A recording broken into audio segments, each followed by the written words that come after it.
जय हिंद दोस्तों। तो आज हम बात करेंगे कि भाई सेकंड हैंड बाइक ले या नई बाइक ले, कौन सी बाइक आपके लिए बेस्ट रह सकती है। यहाँ पर हम कुछ इंपॉर्टेंट पॉइंट की बात करेंगे।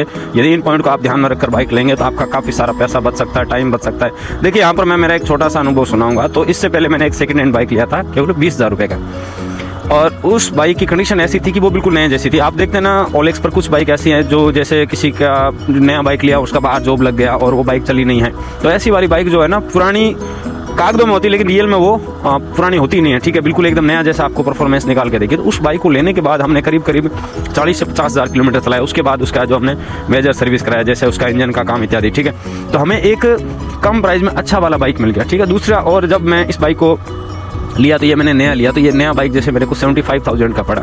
तो इसके ऊपर मुझे कितना ज़्यादा पैसा लगा, आप मान लो कि लगभग 55,000 रुपये मुझे ज़्यादा लगा। और उसी 55,000 से उस बाइक को हमने सोचिए कि आने वाले कई सालों तक चलाया। ठीक है, समझ रहे हो। तो इस प्रकार से आप बचा कर है जो अपना बाइक को एक इकोनॉमी बाइक बना सकते हैं, समझ रहे हो। यानी जो आप पैसा बचाओगे ना, उसी बचे हुए पैसे से आप उस पुरानी बाइक में फ्यूल डलवा कर उसको चला सकते हैं। अब कौन सी पुरानी बाइक नहीं लेनी चाहिए, देखिए जब भी आप पुरानी बाइक लेने जा रहे हो ना, तो एक बात ध्यान रखो कि भंगार बाइक नहीं लेना है। ठीक है, यदि आप थोड़ा अच्छा पैसा दे सकते हैं तो भंगार या बिल्कुल एकदम खटारा बाइक या ऐसा बाइक नहीं लेना है जिसका मार्केट ही ना हो। ये जरूर ध्यान रखें। भले ही आप थोड़ा ऐसे बढ़िया कंडीशन में नहीं मिल रही आपको बाइक तो भी चलेगा, लेकिन ये कोशिश करो कि कम से कम ऐसी बाइक लो जिसका मार्केट हो। अच्छा, उससे क्या होगा कि वो बाद में जब आपको रिपेयरिंग करवाना पड़ेगा ना, आसानी से रिपेयरिंग हो जाएगी। अच्छा, वो फिर बाइक मैंने बेची क्योंकि उसका मार्केट नहीं था, और वो बाइक है जो मेरा रिपेयरिंग हो ही नहीं रहा था। ठीक है, तो एक तरीके से वो मेरे लिए कबाड़ी हो गया था। तो फिर उसको रियल में मुझे कबाड़ी में ही देना पड़ा था, समझ रहे। उसका कोई जैसे ये वाइजर टूट गया तो मिल ही नहीं रहा, क्योंकि वो मॉडल पुराना है। जैसे आज से कोई 5 साल कंपनी ने पहले मॉडल बंद कर दिया है। सोचिए,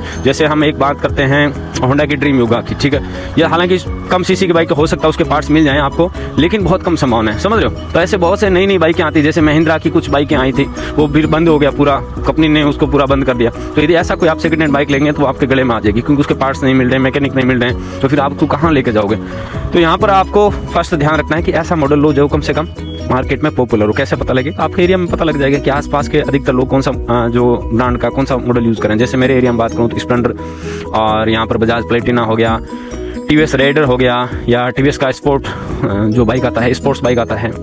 और यदि 150 सीसी में बात करें तो पल्सर यूज़ हो रही है, और अपाचे यूज़ हो रही है। ठीक है, इसके अलावा यहाँ पर हेरो की जो एक्सट्रीम है वो भी कहीं कहीं कुछ मॉडल दिख जाते हैं, लेकिन मोस्टली जो मुझे दिखती है वो पल्सर और ये कुछ बाइकें ही दिखाई देती हैं। इसके अलावा जैसे यामा की भी कभी कभी कुछ बाइकें दिखाई देती है, जो कि एक प्रीमियम सेगमेंट आ जाता है। हम बात करें एक बजट सेगमेंट की। ठीक है, समझ रहे। तो ये ध्यान रखना है। और उसके अलावा एक इंपॉर्टेंट ध्यान रखें कि आप जो बाइक ले रहे हैं ना, वो कम से कम 5 या 7 साल ही मैक्सिमम पुराना होना चाहिए। ऐसा नहीं कि आप जस्ट वो उसका डॉक्यूमेंट एक्सपायर होने वाला है और आप ले रहे हैं।